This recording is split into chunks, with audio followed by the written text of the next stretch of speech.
ये है स्कैपुला। अगर स्कैपुला की बात करें तो इसका दूसरा नाम है शोल्डर ब्लेड। और ये हमारे बॉडी का बहुत ज़्यादा फ्लैटेंड बोन है, ट्रायंगुलर बोन है। और इसका सबसे मेन फंक्शन होता है सपोर्ट करना। किसको सपोर्ट करना है? ह्यूमरस को सपोर्ट करना है। उसके बाद अगर इसके अंदर सबसे पहले अगर साइड डिटर्मिनेशन की बात करें तो यहाँ पे अगर हम दिख रहा होगा, ये गोल सा कुछ दिख रहा होगा, ये ग्लिनॉइड कैविटी है। तो ये जो होता है ये प्रेजेंट होता है लेटरली। उसके बाद अगर हम लोग इसकी बात करें, ये सुपीरियर एंगल है। सुपीरियर एंगल प्रेजेंट होता है सुपीरियरली, इन्फीरियर एंगल प्रेजेंट होता है इन्फीरियरली। फिर ये वाला जो बॉर्डर है, ये बॉर्डर प्रेजेंट होता है मीडियली। और ये वाला जो सर्फेस है, कोस्टल सर्फेस है, ये प्रेजेंट होता है एंटीरियरली। ये सब चीज़ों से आराम से हम लोग पता लगा सकते हैं कि ये साइड डिटर्मिनेशन क्या होगा। अगर इसमें भी नहीं पता चले तो पीछे के साइड पे एक स्पाइनस प्रोसेस भी है। इसको छोड़ के अगर हम लोग स्टार्ट करें तो इसका मेन प्रोसेस बात करें तो इसमें बस दो ही चीज़ हम लोग को पढ़ना रहता है। सबसे पहले हम लोग को पढ़ना रहता है इसके प्रोसेस कौन कौन से, दूसरा पढ़ना रहता है कि इसकी बॉडी कौन सी है। अगर बॉडी की बात करें तो बॉडी में एंटीरियर जो सर्फेस होता है, एंटीरियर सर्फेस को हम लोग बोलते हैं कोस्टल सर्फेस। कोस्टल सर्फेस जो होता है इसके अंदर एक फोसा प्रेजेंट होता है और इस फोसा का नाम होता है सब स्कैपुलर फोसा।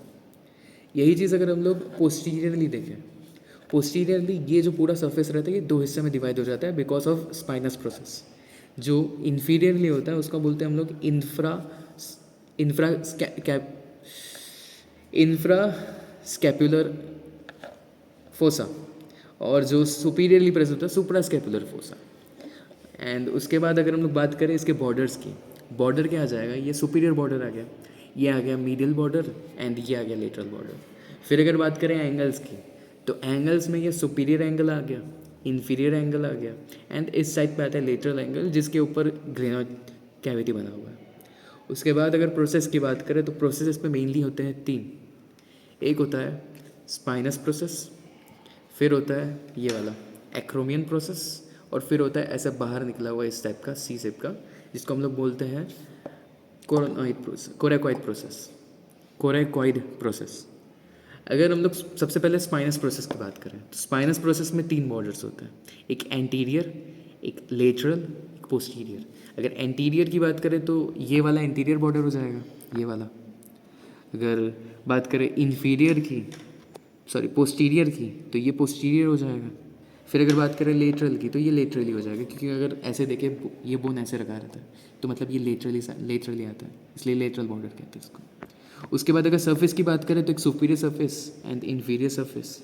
यही चीज़ अगर हम लोग एक्रोमियन प्रोसेस की बात करें, एक्रोमियन प्रोसेस कौन सा है, ये वाला, जो स्पाइनस प्रोसेस खत्म होकर फिर एक्रोमियन प्रोसेस चालू हो जाता है। जो एक्रोमियन प्रोसेस होता है इसके अंदर दो सर्फेस है, एक सुपीरियर सर्फेस एंड एक इन्फीरियर सर्फेस। अगर बॉर्डर्स की बात करें तो दो बॉर्डर्स हैं, एक इस साइड पे आएगा लेटरल बॉर्डर, एक इस साइड पे आएगा मीडियल बॉर्डर। फिर अगला आता है कोरेकॉइड प्रोसेस। अगर कोरेकॉइड प्रोसेस की बात करें तो ये वाला कोरेकॉइड प्रोसेस है, ठीक है। और